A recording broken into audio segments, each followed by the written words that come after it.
The new transfer student was beautiful and sweet. Even my childhood friend Jeremy fell hard for her. On the day he confessed to her, the whole school gathered at the basketball court, eager to watch me make a fool of myself. But no one knew, on the empty rooftop, I was standing on my toes, kissing the aloof top student. James, when a girl kisses you, remember to close your eyes. And from now on, I'll help you unwind every night. She's here. I see Lily. She just came out of the library, 3 minutes till she gets to the court. Want to bet how she's going to lose it this time? She'll definitely cry and make a scene. I don't know, she's waited 3 years to confess. Rachel took just 3 days. She must be losing her mind. I kind of feel bad for Lily, though. Still, childhood friends can never beat the perfect new girl. Besides, Rachel's so sweet. Lily bullied her all the time, now karma's finally caught up with her. I stood frozen on the library steps. The warm afternoon sun wrapped around me like a blanket. A classmate nudged me several times. Lily? Lily. I blinked, startled out of my daze. What? Jeremy's about to confess to your sister. Why are you still standing here? If you don't stop him now, your boyfriend's going to become someone else's. What boyfriend? Jeremy, of course. Your childhood crush for 3 years. Another girl smirked. You'd better run. He hasn't said it yet, you still have time to crash the show. They all turned to me expectantly. But I didn't move. My mind was still trapped on the night Rachel got me killed. Only when the sun warmed my skin again did I slowly come back to myself. I had been reborn. I'd returned to just before the college entrance exams. Lily? Why are you still zoning out? Come on, let's drag her over, she'll miss the best part. A few girls pulled me toward the basketball court. Make way. Lily's here. She really came? Oh, this is going to be good. The crowd parted. Jeremy stood tall and handsome, holding a bouquet of roses. Rachel, dressed in white, her long black hair flowing, stood shyly in front of him. When Jeremy saw me approaching, he immediately stepped forward to shield Rachel behind him. Rachel bit her lip, eyes reddened. Sister. Lily, if you're upset, take it out on me. Rachel's timid. Don't scare her. Jeremy stared at me, guarded and stern. I'm the one who likes her. I pursued her, it has nothing to do with her. Don't bully her just because you're her older sister. And don't think crying or throwing a fit will make me change my mind. Before he could finish, I cut him off. Jeremy. I casually brushed my newly dyed pink hair aside, silently deciding I'd change it back to black the moment I left. Ever since Rachel's mother married into my family and Rachel became my stepsister, I had become the enemy of everyone. Dad and my brother praised Rachel for being gentle and well-behaved. They gradually took her side, often blaming and wronging me. Frustrated, I started doing the opposite of everything Rachel did. Rachel had sleek black hair, I dyed mine pink. She wore white dresses, I went for wild outfits. She studied hard, I skipped class and went partying. And the result? They just hated me more.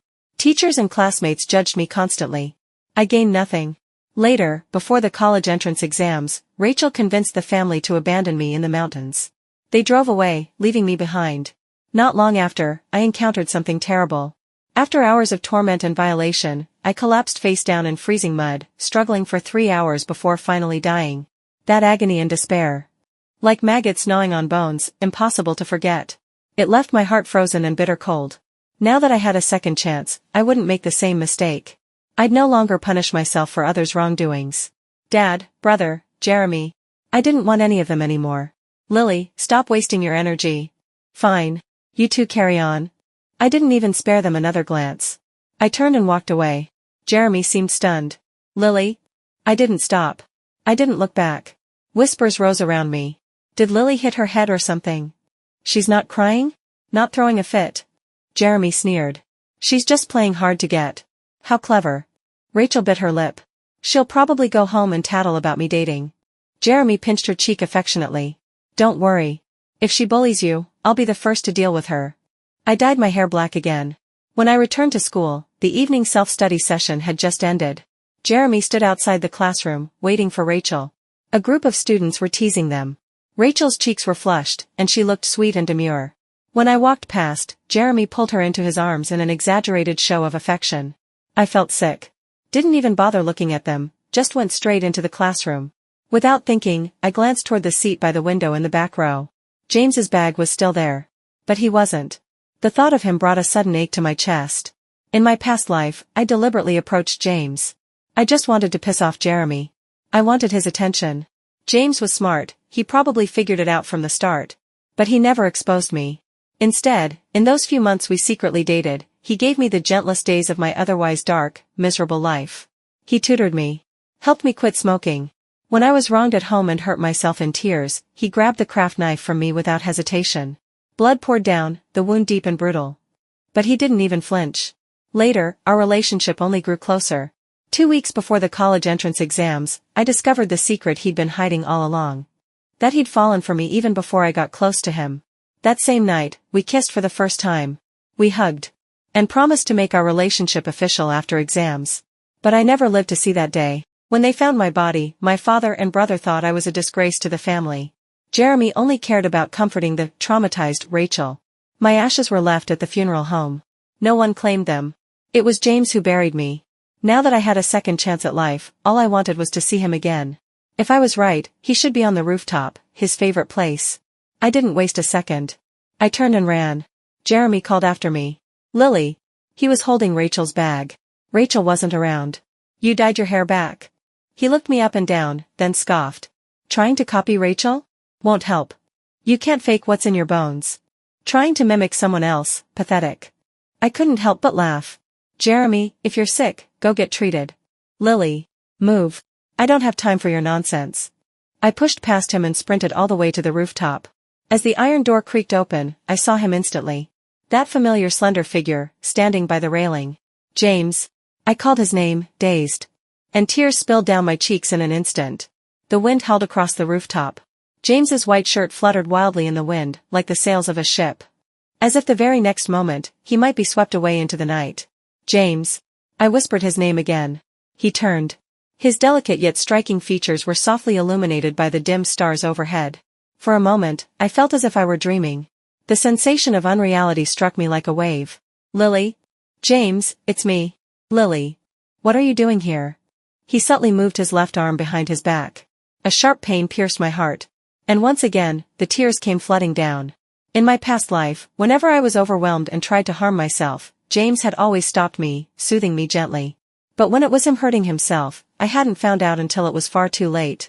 Thankfully, now, it wasn't too late. I wiped my tears away. And without a second thought, ran straight toward him. James instinctively reached out. Lily, don't run, slow down. I crashed into his arms. Beneath the white shirt was a lean but solid waist. I wrapped my arms around him, holding on tight. Then, lifting my face, I pressed my lips to his. James, don't hurt yourself again. If you ever feel too much pressure, like you can't take it, tell me. If you lose control and need the medication, tell me. I'll help you. I'll help you release all that stress. As I finished, I pushed past the shame, closed my eyes, and kissed him. At first, he tried to pull away. But I held him tightly, so tightly that our bodies fit together perfectly, like puzzle pieces. Even as I kissed him, he still tried to dodge. So I bit him lightly and whispered, James, when a girl kisses you, you're supposed to close your eyes. I don't remember exactly when it happened. But somehow, James took control. By the time I realized it, I was already pinned against the railing. His long, elegant fingers gripped my waist, tightly. And he kissed me deeply, like he was going to devour me whole. We were still young, brimming with hormones. It was impossible not to be moved by the heat. His intensity startled me. I called his name over and over again. Eventually, he let go. But only for a moment. Then he pulled me back into his arms and held me tightly. Lily, I'll take responsibility for this. I nodded lightly. He gently tucked the messy strands of hair behind my ear. It's getting late. I'll walk you back to the dorm. Make sure to take care of the wound on your hand.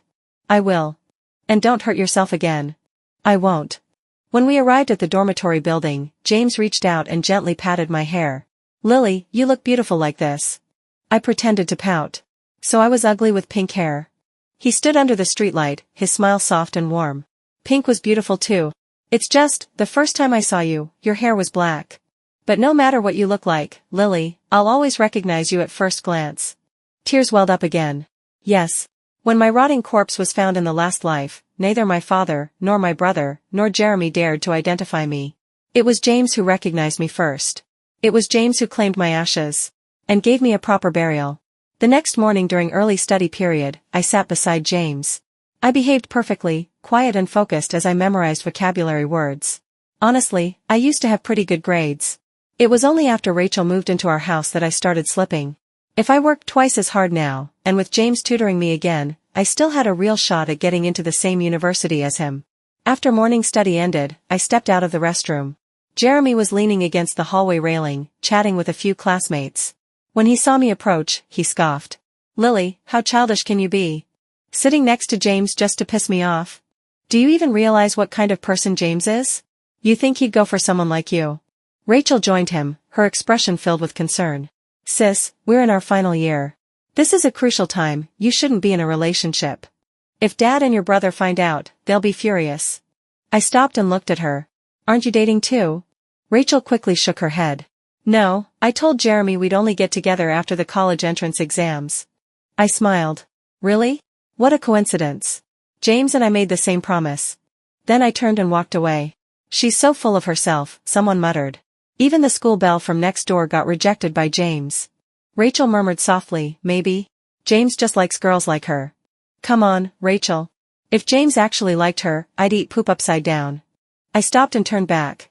"Better get ready then." During PE class that morning, the teacher organized a friendly basketball game. Normally, the girls wouldn't care. But both Jeremy and James were playing. And, of course, they were on opposing teams. The class immediately exploded with excitement. By the end of the first half, the score was tied. Rachel tiptoed up to Jeremy with a towel and a bottle of water, wiping his sweat and feeding him drinks. "Oh my God, this is so shippable.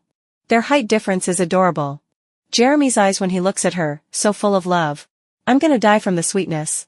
"Wait, look, Lily's got a bottle of water too. She's not seriously going to give it to Jeremy, right?" "No way." The audacity, her face must be made of iron. Truth be told, I didn't want to draw attention to myself. But during the break, James had taken a bottle of water and just sat off to the side, not drinking a drop. He looked like he'd been abandoned. My heart softened. So I bought another bottle and walked over to him. As I passed Jeremy, he saw me and smirked. Then he frowned. "Lily, I told you, I don't like this brand." He reached out, trying to snatch it from me. "Get me a different one." I dodged. "It's not for you. Don't be ridiculous." "If not for me, then who? Stop pretending, Lily." I ignored him and walked straight to James. Jeremy's tone turned mocking. "Don't embarrass yourself trying to spite me." Still, I didn't respond. I walked right up to James. As I held out the bottle, every eye on the court turned to watch us. But James didn't take it. From the sidelines, Rachel let out a faint laugh. One of Rachel's friends immediately shouted, "Oh my God, how embarrassing." I knew St. James would never fall for a scheming girl like her. But in the very next moment, James suddenly stood up and took a step toward me. His head lowered slightly, damp bangs brushing across his forehead. That face, so stunning it could steal a soul. "Lily," he said softly, "I want you to feed me too." "James." I froze for a second. Then my entire face turned red. "You don't want to?" James looked down at me, his dark eyes glimmering like fragile glass. Faint scars could still be seen on his arms beneath his jersey. I gripped the water bottle, biting my lip. In the end, I couldn't resist softening. Just as I was about to twist the cap, James reached out and took the bottle first. He opened it, then handed it back to me. My chest flooded with a bittersweet warmth. I couldn't help but glance up at him. And just as I reached out to take the bottle, James lightly, whether intentional or not, brushed his fingers against mine. Not far away, the girls surrounding Rachel, who had just moments ago been loudly gossiping, suddenly fell silent, as if someone had pressed mute. As I raised the bottle to James's lips, Rachel's eyes turned red. She glared at me viciously and abruptly shoved her friends aside, running off. I didn't think much of it. But Jeremy suddenly lost it. He picked up a basketball and hurled it at me and James. I had my back turned and didn't see it coming. But James reacted quickly, stepping in front of me. The ball slammed hard into his arm and bounced off to the ground. My water bottle slipped from my hand and clattered to the floor. Jeremy glared at me coldly. "Lily, do you think I've been too nice to you?" "Jeremy." James released my hand and stepped forward. "Let's settle this on the court." Jeremy scoffed. "You? Seriously?" James replied calmly, "Yes. Me. Fine. I won't hold back. Enough talking. Let's begin." "James." I panicked instantly. Jeremy was on the school team. He'd always been great at basketball. James, on the other hand. In my past life, I'd never even seen him play. He was quiet and withdrawn, never the kind to draw attention at school like Jeremy. So I was worried. James turned to me and gently patted my hair. "Don't worry. Just be careful and don't get hurt. The college entrance exams are coming." "Okay." James gave me one last glance, then called out to his teammates and stepped onto the court. the whistle blew. The court was packed with students. Unlike the first half, where the game had been close, James now played like a completely different person. His style was sharp, ruthless. Jeremy barely touched the ball. Even when his teammates passed it to him, James blocked every opportunity he had to shoot.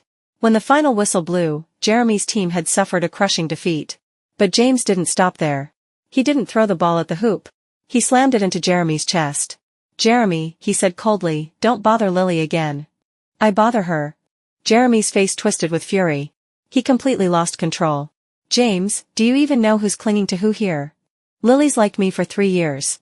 Who at school doesn't know that? You really think she approached you because she liked you? That she was sincere?" Jeremy let out a mocking laugh. "She was just trying to piss me off. You were her pawn. She's done this before. And you're not the first guy she's used. Why don't you ask her, James, if I told her I wanted to get back together right now, wouldn't she come crawling back like a dog?" I couldn't hold it in anymore. I splashed the remaining half of the water bottle straight onto Jeremy's face. "Lily." Jeremy's face turned livid. "Are you insane? Have you finally sobered up?" I asked calmly. "Instead of throwing tantrums here, why don't you go practice your basketball skills?" Jeremy raised a hand, rubbing the cheek where the bottle had hit. "Lily, don't go too far. Ever since Rachel moved into your house, you've been jealous of her. Bullying her. I've tolerated it out of respect for our longtime friendship, but this? Why would I be jealous of her?" I cut in. "A bastard child from an affair, what is there to be jealous of?" Jeremy's expression changed completely. "Lily, what nonsense are you spouting? Go ask Rachel," I said coldly. "See if she dares deny it, that she was born out of wedlock, that her background is shameful, that she's nothing but a lowly illegitimate child. In my previous life, I didn't learn the truth until just before I died. Rachel's mother had been involved with my father when they were young. But back then, my father had relied on my maternal grandfather's wealth and influence to rise in the world. He didn't dare divorce my mother to give his lover a proper title. So Rachel and her mother were cast aside, suffering for years. Later, after my mother died in an accident, my father, still under pressure from my grandfather, waited 3 whole years, until my grandfather passed away. Then he eagerly brought Rachel and her mother into our home. I had always thought Rachel and I shared no blood relation. I hated her for stealing my father's and brother's love. It wasn't until the very end that I realized. There's no such thing as love without reason. Only my mother had died too early, leaving her life's happiness to another woman. Now that heaven has given me another chance, I will never let that tragedy repeat itself. I will personally expose Rachel and her mother's true faces. Mistresses and their illegitimate children deserve to be spat on. But the one who caused it all, the true villain, deserves far worse. I won't spare any of them. Not even my brother Tyler. If he still sides with Rachel and her mother after learning the truth, then I won't forgive him either." As James and I walked away from the court, rumors about Rachel's parentage began to spread throughout the school. Some didn't believe it. They thought I was just jealous and spreading lies. But others started to suspect the truth. After all, ever since Rachel and her mother moved in, my status had plummeted, while Rachel became everyone's darling. It simply didn't make sense otherwise. Whispers filled the school. James and I didn't engage in any of it. He simply began tutoring me on the subjects I had fallen behind in. And during those sessions, James was especially strict. Almost merciless. When it came to physics, my absolute weakest subject, James was merciless. There were moments when I nearly burst into tears from how harsh he was. But oddly enough, every time I saw that stern, expressionless face of his, I couldn't help but feel a strange thrill in my chest. I liked it. I liked pushing him just to see him get mad. And I especially liked it, when he kissed me with that cold, disciplined look still on his face. "Lily, we just went over this problem. You got it wrong again." James shook his head in exasperation. "At this rate, how are you going to pass the college entrance exam?" I answered with complete confidence, "It's your fault. You looked so good when you got serious, I couldn't focus." "James, you can't blame me. It's your fault for being too good looking. You're distracting." James lowered his head slightly, the tips of his ears faintly flushed. His voice dropped, quiet and deep. "How exactly am I distracting you, Lily?" He suddenly leaned down. The classroom lights fell across his brow and eyes just right. We were too close. His face, that raw and striking handsomeness, was overwhelmingly intense. I blushed so hard I couldn't speak. My heart pounded, and my tongue got tied in knots. Then James suddenly lifted the test paper to block both our faces. And kissed me. Lightly. Briefly. Like a dragonfly skimming water. "Lily, focus now. I'll only explain this one last time. James." He handed me the paper, his face serious as ever, but the smile in his eyes was impossible to hide. Back then, neither of us knew. That night would be the last time he ever tutored me. After that, I didn't see him again for a very, very long time. The next morning during homeroom, James didn't show up. Our homeroom teacher walked in and casually said, "James has transferred." The room instantly erupted in whispers. Several students turned around to look at me. Their expressions were all different, but they all looked. "All right, morning reading," the teacher said, knocking on the desk. Books rustled open, voices filled the air. But I sat frozen in my seat like a statue. Not moving, not blinking. James's desk was untouched. His textbooks, notes, worksheets, he hadn't taken any of them. As if, he would walk back through that door at any second. Only when the bell rang, ending morning reading, did I snap out of my daze. James wouldn't leave without saying goodbye. He wasn't that kind of person. I believed in him. But others didn't. During breakfast break, Rachel and Jeremy came back to school. They must have heard the news about James transferring. Rachel came straight to my desk.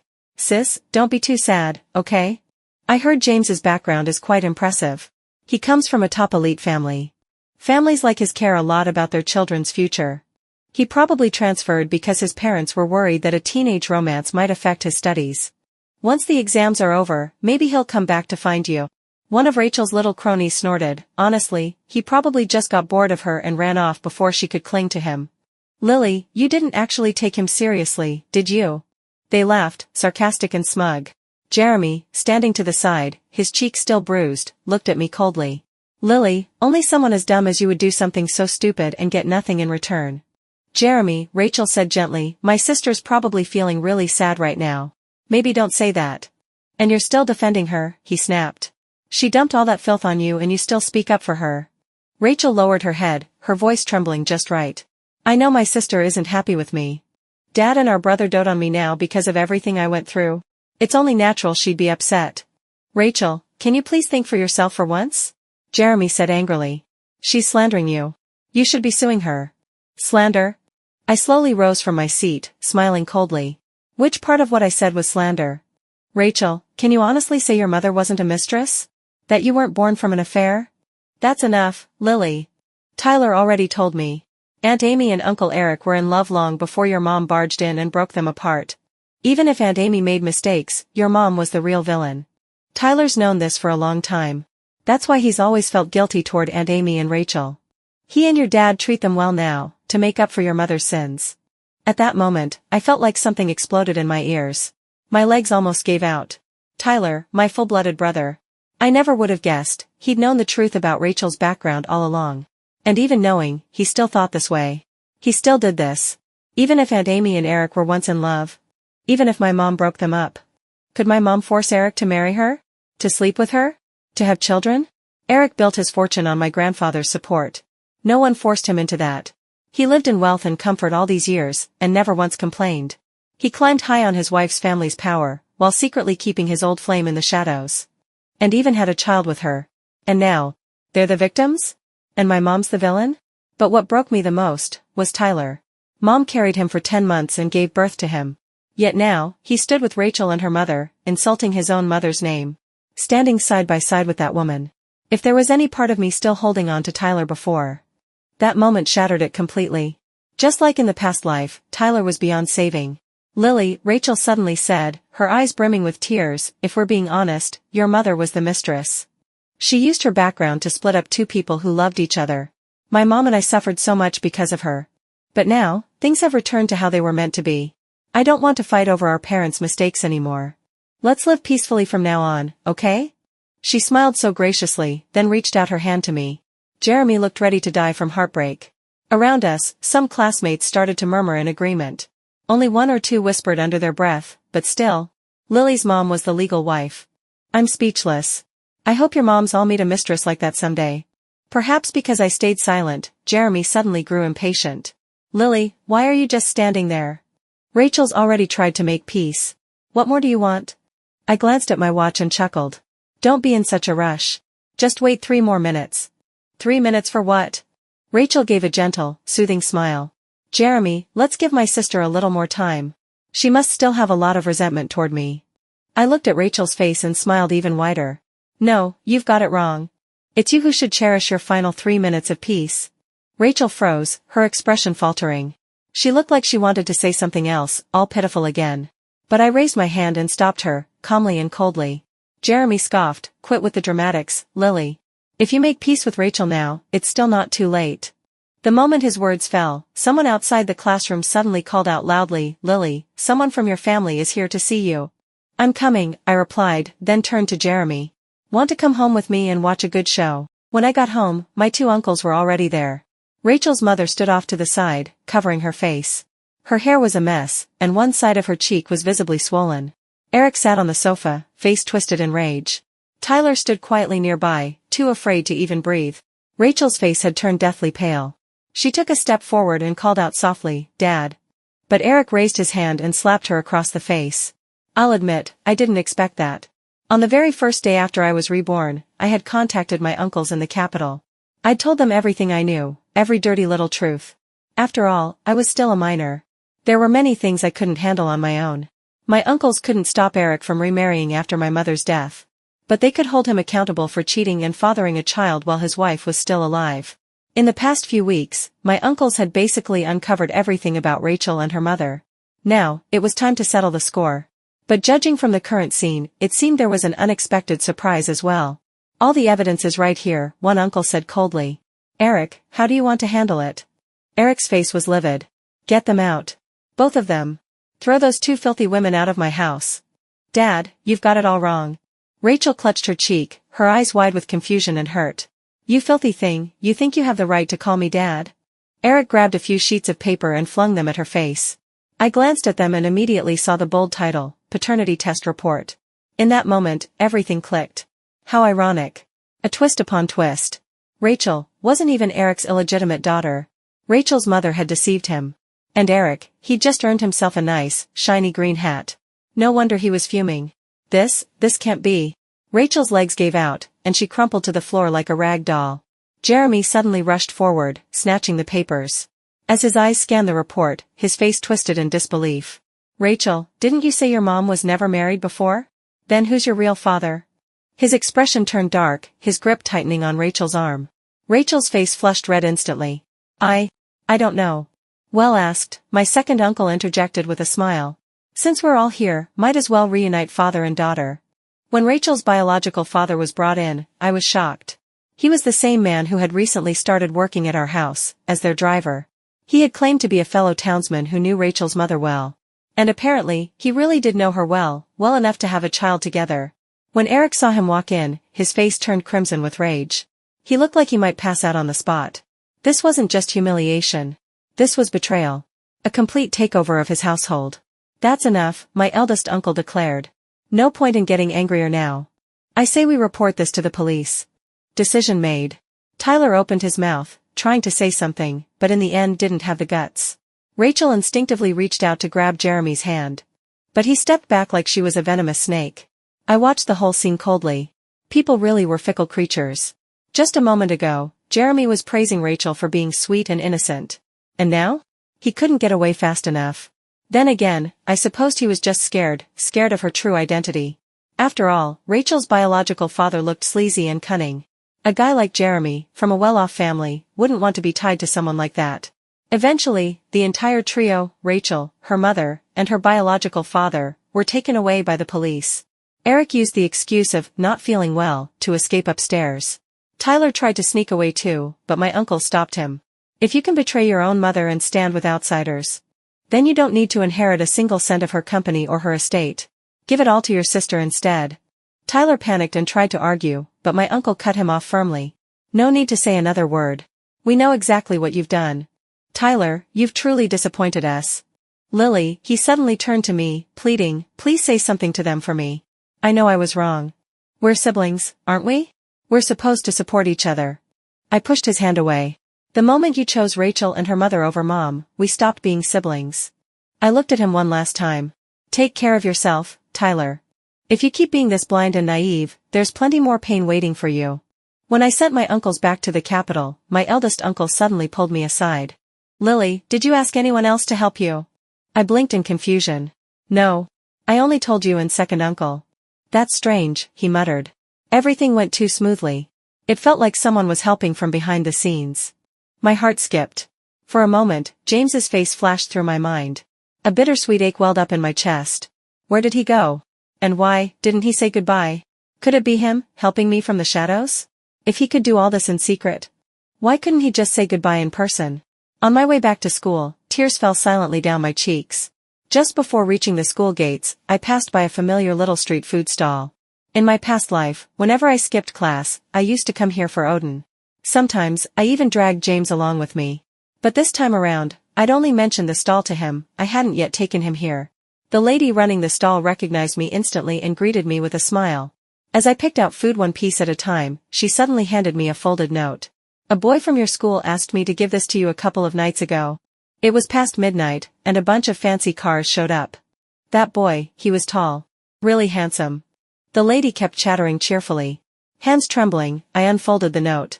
The handwriting was a little rushed and messy, like it had been written in a hurry. Lily, don't forget our promise.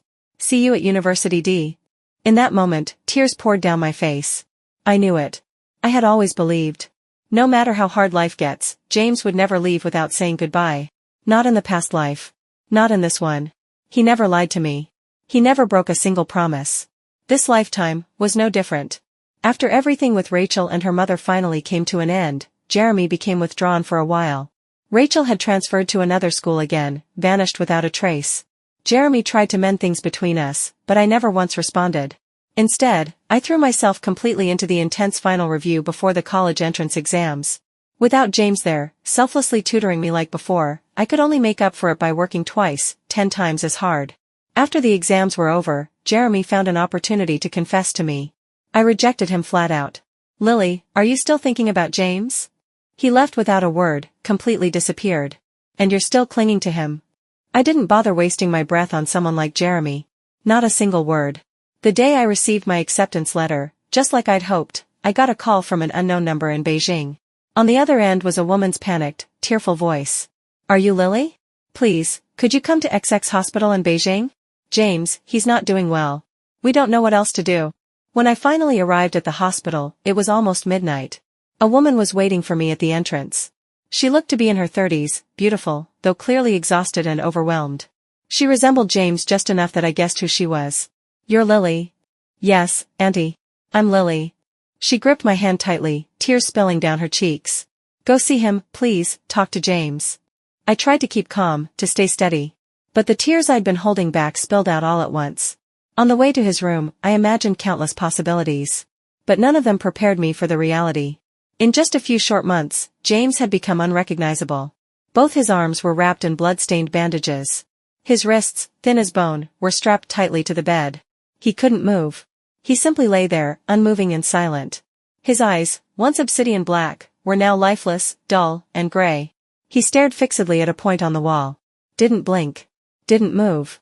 When I opened the door, he didn't even flinch. Not even an eyelash trembled. Until I slowly walked to his bedside. James. At the sound of my voice, he jolted violently, like someone shocked back to life. It took him a long time to shift his gaze to my face. James, I called again, kneeling beside him and reaching for his hand. His fingers were cold, smooth and cool, like jade. As I held his fingertips, they began to tremble. And then he shook so badly, so uncontrollably, that I had to tighten my grip to steady him. James, it's me, Lily. Did you forget about me? Tears ran down my face, but I still forced a smile. If you dare forget me, James, I won't let you off easy. Lily? His voice was hoarse, barely recognizable. I gently lowered my head and pressed my cheek against his palm. It's me, James. I'm here. Why are you here? He murmured. Did they hurt you? Are you okay? Lily, go home, go back home. James's emotions suddenly spiraled. That thin, frail body of his. Somehow, he found the strength to nearly rip the straps from his wrists. I rushed forward and threw my arms around him. No, James. No one hurt me. I'm fine, I swear. If you don't believe me, look at me carefully. See? I'm not hurt at all. But no matter how I tried to calm him, he couldn't stop shaking. I saw the blood soaking through the bandages on his arms. The wrist restraints had rubbed his skin raw, cutting deep into flesh. My heart clenched. I couldn't hold back anymore. I closed my eyes and kissed him, just like I had that night on the rooftop. James, when a girl kisses you, you're supposed to close your eyes. And I told you, I'd help you relieve your stress, so stop hurting yourself. Why don't you ever listen to me? His breathing began to slow. His tense body slowly started to relax. My kiss was clumsy. I cradled him, stroking his top back gently. Only when I felt his trembling subside did I let myself breathe. The window was slightly ajar. Night wind stirred the curtain. White hospital light bathed us both. Then he began to kiss me back. At first, awkward and unsure. But gradually, tender and deep. Lily. And then, I tasted something salty. I'm sorry, he whispered. I opened my eyes, and saw the tear streaking down his cheek. It slid into his hair and vanished. But I could feel it, like it had fallen directly onto my heart. Hot. Burning. In my past life, I only learned bits and pieces of James's story, shortly before I died. He'd never met his biological father. It was his mother who raised him alone. No one ever spoke of his father. It was a forbidden topic. But what I did know, his mother was unbelievably strict with him.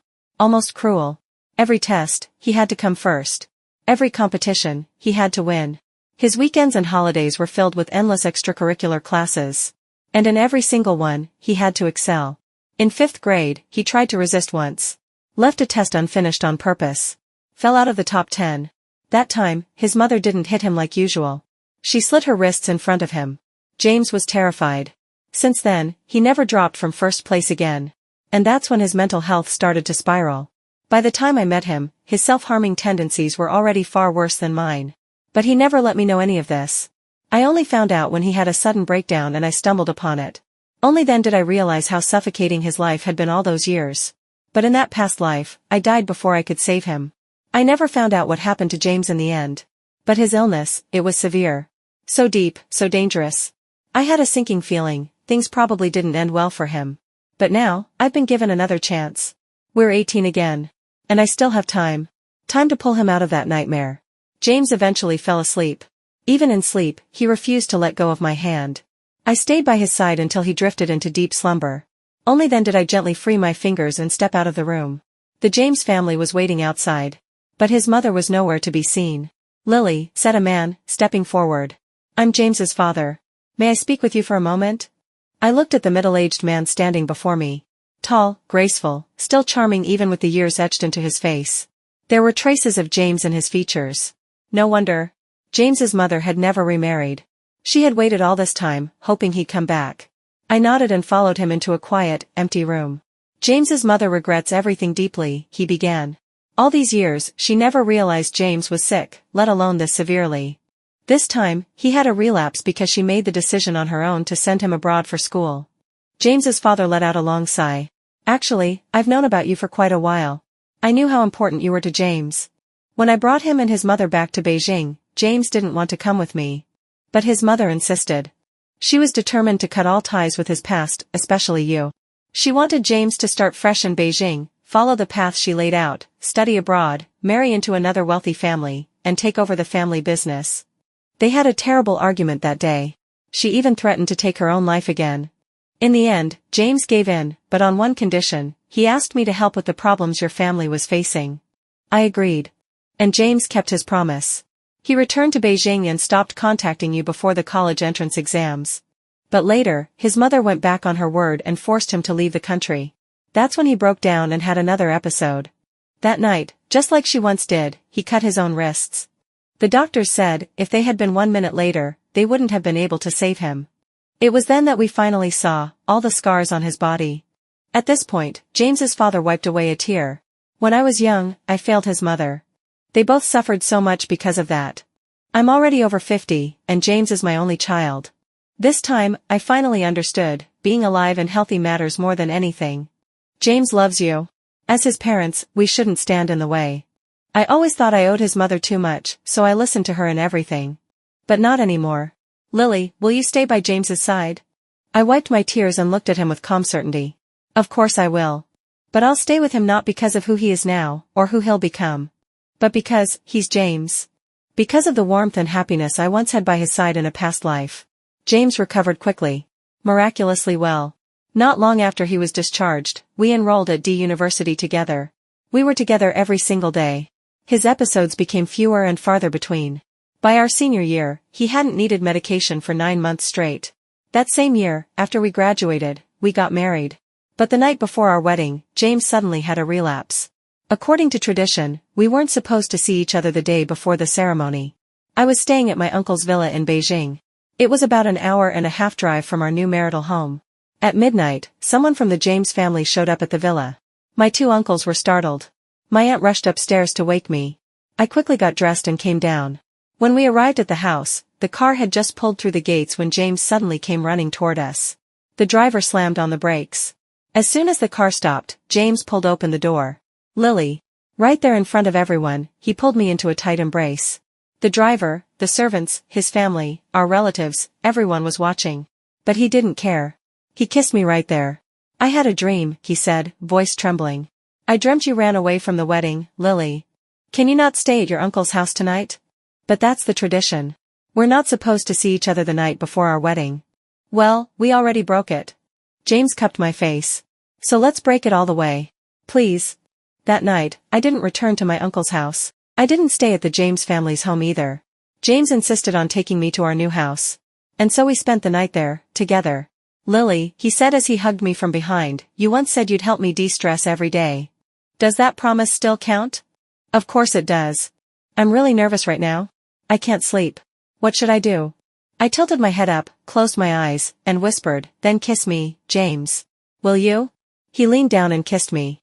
And then he kissed me everywhere. James, I whispered softly against his ear as the air in the room grew thick with heat. Let's skip ahead to the wedding night, shall we? I knew all his nervousness tonight, his unusual behavior, was just because he cared too much. And wasn't I the same? Since we were already legally married. Why should one night make a difference? As I spoke, I gently pushed him down and climbed onto him. As I lowered myself for a kiss, I instantly felt the hard, sharp outline pressing up. I bit his chin and laughed softly. James, little James is saluting me. Lily, he grinned, do you like him? I didn't answer. Instead, I let him hold me tighter. And as we finally became one. Lily, he whispered, breathless, you have to take responsibility, for the rest of your life. I nodded. But in my heart, I said. Not just this life. But the last one, too. The one where I first fell for you. So, James. I'll spend this entire life fulfilling a dream that began 2 lifetimes ago.